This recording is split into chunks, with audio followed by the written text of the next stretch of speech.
Hello, मी कोकणातली या चॅनलमध्ये तुमचं स्वागत आहे. आज आपण बघणार आहोत तांदळाचे आणि बटाट्याचे पापड. तर आपण बघूया की सोप्या पद्धतीने ते कसे बनवतात आणि किती छान होतात ते पापड. तुम्ही ते स्टोअर करून ठेवू शकता, किती 3 महिने टिकतात, हे सगळं मी ह्या व्हिडिओमध्ये सांगणार आहे. तर तुम्ही व्हिडिओ शेवटपर्यंत नक्की बघा. तांदळाचे पापड बनवताना कधीही ते असेच बनवण्यापेक्षा त्याच्यामध्ये काहीतरी ॲड करायचं. तर माझ्याकडे आता जिरं नव्हतं, तर जिऱ्याचीही पापड तुम्ही बनवू शकता. मी आता ह्याच्यामध्ये मिरी घालणार आहे. तर मिरी आपण थोडीशी घ्यायची आहे, जेवढं तुम्हाला करायचे आहे त्याच्यानुसार घ्यायचे आहे. तर मी इथे आता 2-3 वाटीने पीठ घेणार आहे. तर त्यासाठी मी साधारणतः 20 मिरी घेतली आहे आणि ती कुटून घेते, म्हणजे खलबत्त्यात थोडीशी बारीक करून घ्यायची आहे. अख्खी मिरी आपण खाऊ शकत नाही, त्याची पूड बनवून आपण त्याच्यात घालणार आहोत. मिक्सरला लावायचं नाही, खलबत्त्यात जाडसर ते कुटून घ्यायचं आहे. बघू शकता छान अशी ती बारीक झाली आहे. आता आपण काय करूया, गरम पाणी करूया. तर पाऊण तांब्या पाणी मी घालते आहे. 3 वाटेसाठी पाऊण तांब्या पाणी घालते आहे. ते पाण्यामध्ये आपण घालणार आहोत जी बारीक मिरी पूड केली आहे ना, ती आपण त्यात घालणार आहोत आणि त्याच्यामध्ये घालणार आहोत मीठ.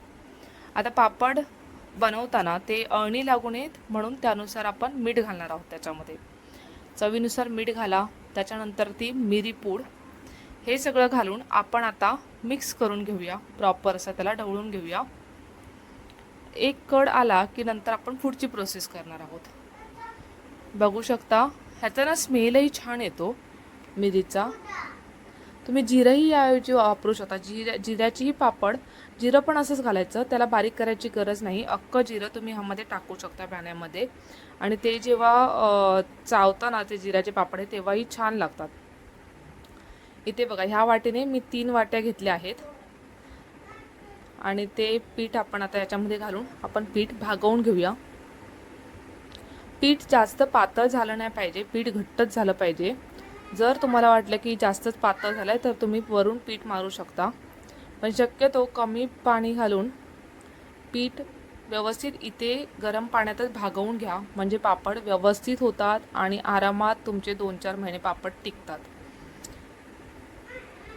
हे असं आपण गुठळ्या न होता थोडंसं मिक्स करून घेऊया. सुकं पीठ ठेवायचं नाही आहे कुठेही. व्यवस्थित असं त्याच्यामध्ये ओलसर होईपर्यंत त्याला मळून घ्यायचं आहे.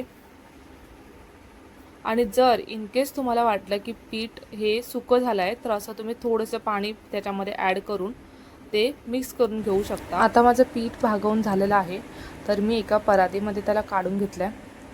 थोडंसं थंड झाल्यावरती आपण त्याला मळायला घेऊया. आता थोडंसं थंड झाल्यावरती मी त्याला मळायला घेते. त्याच्या गुठळ्या मोडून घ्यायच्या आणि मस्त त्याला मिक्स करून एक प्रॉपर त्याचा गोळा बनवून घ्यायचा.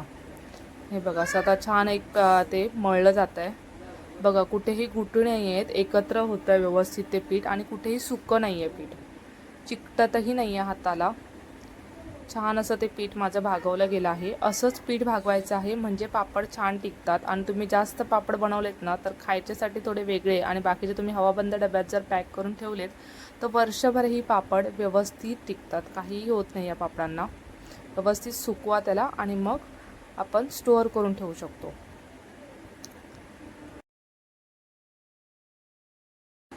छान असा गोळा तयार झाल्यावरती लास्टला त्याला तेल लावा. थोडंसं तेल लावा, जास्त तेल लावू नका. थोडंसं तेल लावा आणि हलकंसं ते पीठ परत मळून घ्या. मस्त असं मऊसूद होतं हे पीठ. आणि ह्याला आता मी अर्धा तास थोडं झाकून ठेवणार आहे. जास्त वेळ ठेवलात नाही तरी चालतं, लगेच पापड करू शकता, पण शक्यतो अर्धा तास यासाठी ठेवावं की ते पीठ छान असं ते मुरतं आणि आपले पापड मस्त होतात. आणि हे मऊसूद मळा यासाठी की पापड जेव्हा तुम्ही लाटता त्यावेळेला तुम्हाला जास्त मेहनत घ्यायची गरज नाही, ते लगेच लाटले जातात पापड.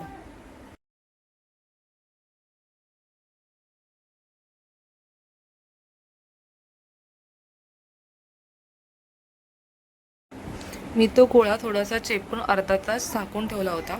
त्याच्यानंतर आपण करायला घेऊया. तर छोटे छोटे गोळे काढून बाकीचं पीठ झाकून ठेवत जा. ते सुकू नये म्हणून त्याला पॅक करून ठेवत जा. आणि जो आपण छोटासा गोळा घेणार आहे त्याला व्यवस्थित असं मळून नंतर आपण त्याचे छोटे छोटे गोळे करून घ्यायचे आहेत. हातानेही याला कट करू शकता. चला, मी आता जो छोटा गोळा घेतला आहे त्याचे आता सगळे छोटे छोटे गोळे करून घेते. म्हणजे जो पिठाचा छोटा गोळा घेतलेला, एका वेळेला जवळपास मी आता 10 ते 15 गोळे करून घेणार आहे. जास्त करून घ्यायचे नाही आहेत, कारण ते सुकले पण नाही पाहिजेत. पटापट आपण त्याला मळायला घ्यायचे आहेत. बघू शकता माझे इथे छोटा गोळा घेतलेला त्याचे होत आले आहेत गोळे करून. आणि ते मळून मळून त्याचे छोटे छोटे गोळे करून घ्यायचे आहेत. म्हणजे ते मऊसूद होतं पीठ छान, आणि प्रॉपर आपले पापड पटापट लाटले जातात.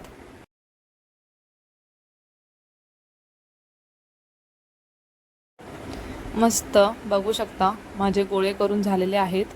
छान असे एका साच्यात गोळे होतात तसे गोळे झाले आहेत. मस्त असे एक साच्यात तुम्ही गोळे कट करून घेऊ शकता. आता तुम्ही लाटताना काय करायचं आहे, पळपटावर डायरेक्ट लाटायचं नाही आहे. त्याच्यासाठी आपण पीठ किंवा काही यूज करणार नाही आहे. त्याच्यामुळे आपण एक प्लास्टिकची पिशवी घेतली आहे कट करून. त्या पिशवीवरती व्यवस्थित गोळा गोल करून ठेवायचा आहे. जास्त प्रेस न करता हळूहळू लाटणं त्याच्यावरून फिरवायचं आहे. पिशवी आहे बघा दोन्ही साईडला, आणि मध्ये ते पीठ आहे. असं परतून परतून व्यवस्थित असा गोल शेप करून घ्यायचा आहे. एकदमही पातळ करू नका. थोडंसं आपला हात त्याच्यातून बघितल्यावर पारदर्शक होईल असं एवढंच पातळ करायचं आहे. आणि जास्त जाडही ठेवू नका. जर जास्त जाड ठेवला तर तो पापड कडक न म्हणजे कुरकुरीत न होता कडक होईल, चांगला लागणार नाही. त्याच्यामुळे मध्यमपेक्षा जास्त असं पातळ ठेवा त्याला. बघू शकता आता माझा एक पापड झाला आहे. मस्त पातळ असा तो पापड झाला आहे. थोडीशी माझी बोटं त्याच्यातून दिसत आहेत बघा. चला, आता माझे थोडे पापड करून झालेत. आपण त्यांना थोडा वेळ सुकायला ठेवूया. आता त्याला ना अर्धा तास जवळपास आपण फॅन खाली सुकवणार आहे. डायरेक्ट तुम्ही त्याला बाहेर उन्हात सुकायला घालू नका, कारण कडक ऊन असेल तर त्या पापडाला तडे जातात, म्हणजे छोटे छोटे छेद जातात. त्याच्यामुळे अर्धा तास पहिला आपल्या फॅन खाली सुकवा आणि त्याच्यानंतर त्याला तुम्ही बघू शकता सगळे पापड माझे एकसारखे दिसत आहेत.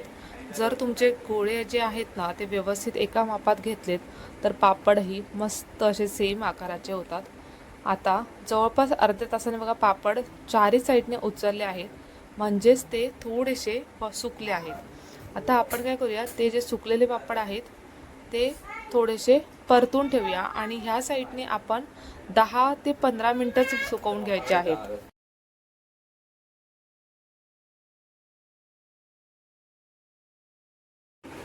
सगळे पापड आपण परतून घेणार आहे. मस्त असे झालेत बघा पापड, कुठेही त्याला तडा गेला नाही आहे पापडांना. अख्खे असे पापड व्यवस्थित आहेत. त्याच्यावरती मिरीही बघा किती छान दिसते मिरी. चला, आता हे पापड आपण ताटात काढून घेऊया. हे पापड मात्र असेच एकावर एक ठेवायचे आहेत, म्हणजे ते वाकडे होत नाहीत. जर तुम्ही सुट्टे सुट्टे एक एक पापड ठेवला तर कडक उन्हामध्ये ते वाकडे होतात. आणि याला आपण 3-4 दिवस चांगला ऊन लावून घेणार आहोत. जर तुमच्याकडे जास्त ऊन नसेल तर एक्स्ट्रा दिवस सुकवा. प्रॉपर ते सुकले पाहिजेत तरच पापड टिकतात. चला, तर मग मी असे आता पापड सगळे डिशमध्ये ठेवून सुकून घेणार आहे. नंतर आता आपण बघूया बटाट्याचे पापड कसे बनवायचे. तर याच्यासाठी मी 3 बटाट्या सोलून घेतले आहेत. त्याची साल काढून घ्यायची आहे बटाट्याचे आणि व्यवस्थित ते स्वच्छ असे धुवून घेऊन आपल्या कापा बनवण्याची जी मशीन असते बटाट्याची त्याच्यावरती कट करून घेऊया पातळ असे. मस्त असे बघा पातळ पातळ कट करून घ्यायचे आहेत. एका साईडने कट केल्यावरती तो बटाटा पातळ होतो एकदम. बघू शकता किती पातळ झाला आहे. मग त्या बटाट्याला फिरवून तुम्ही परत एकदा तो बटाटा कापून घ्यायचा आहे. बघा बटाटा पातळ झाला. मग मी त्याला काय करणार आहे, आता थोड्या वेळाने उलटं करायचं त्याला आणि कापून घ्यायचं. आपलं एकच जे काप आहे ते जास्त जाड राहतं, बाकीचं आपलं प्रॉपर पातळ अशी बटाट्याचे जे पापड आहेत ते बनतात. पातळ असं बघा सगळं किसून घेतल्यानंतर मी काय करते, पाणी ठेवलं आहे. जास्त पाणी ठेवा, ते उकळून घ्या. त्याच्यामध्ये मीठ घाला उकळताना आणि मग त्याच्यामध्ये घाला बटाटा जो आपण कापून घेतला आहे तो. आणि नंतर त्याला मिक्स करा.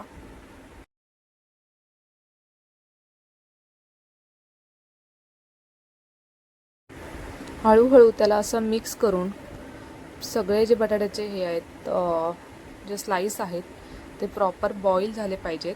कारण बटाटा जर आपण असंच वाळत घातला तर तो सुका होतो. त्याच्यामुळे थोडेसे ते बॉईल करून घ्यायचे आहेत. जास्त बॉईल करू नका. उकळलेल्या पाण्यामध्ये तुम्ही 2 ते 3 मिनटं त्यांना बॉईल करायचं आहे, असं फिरवून फिरवून. बघू शकता मी 2 ते 3 मिनटाला गॅस बंद केला आहे आणि थोडा वेळ ते पाण्यातच ठेवले आहेत. पण हलवत राहा, नाहीतर मग खालचा बटाटा असतो तो जास्त बॉईल होईल आणि वरचे बटाटे शिजणार नाहीत. चला आता आपण काय करूया, याला गाळून घेऊया, त्यातलं पाणी काढून घेऊया. पूर्ण त्याला ड्रेन करून घ्या. आता सगळं पाणी मी काढून घेते आहे. तुमच्याकडे असलेल्या अशा एका कोणत्याही चाळणीमध्ये ते पाणी पूर्ण गाळून घ्या. त्याच्यामध्ये पाणी ठेवू नका थोडंही. आणि नंतर काय करायचं आहे, तर पाणी तर माझं गाळून झालं आहे. थोडंसं त्याला थंड होऊ द्या.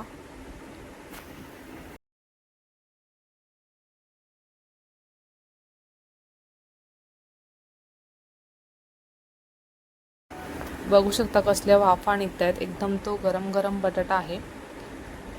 तर आता थोडा वेळ थंड होऊ द्या. आणि थंड झाला की आपण त्याला काय करणार आहे की आपल्या एका कॉटनच्या ओढणीवरती किंवा कपड्यावरती त्याला फॅन खाली अर्धा तास नाही, ह्याला जास्त करायचं असतं. ह्याला जवळपास तुम्ही 2 तास वाळवून घ्या.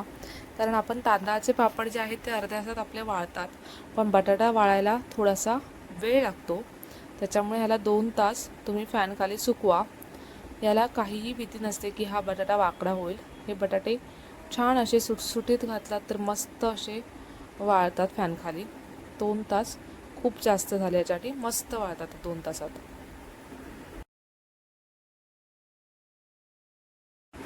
असेच आता मी सगळे बटाट्याचे पापड आहेत ते घालून घेते. बघू शकता बटाट्याचे पापड घालते ते तर सेम आकाराचे नाही होत, कारण बटाटा इकडे तिकडे कापला जातो थोडासा. तर ठीक आहे, आकाराचं काही गरज नाही, पापड छान झाले पाहिजेत.